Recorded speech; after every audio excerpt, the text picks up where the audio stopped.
Microsoft has officially added GPT 5.1 support inside in Copilot Studio, and this is a big jump in AI capabilities.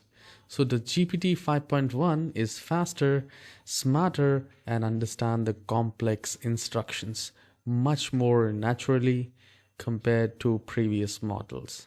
So right now it is available only in the US and only in early release environments because this model is still experimental, and that means it's a great for testing demos, building early prototypes, but not recommended for full production use yet.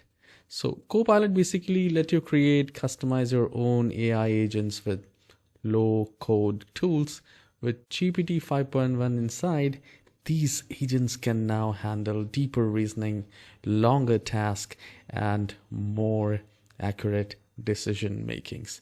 So thousands of companies are already using Copilot Studio.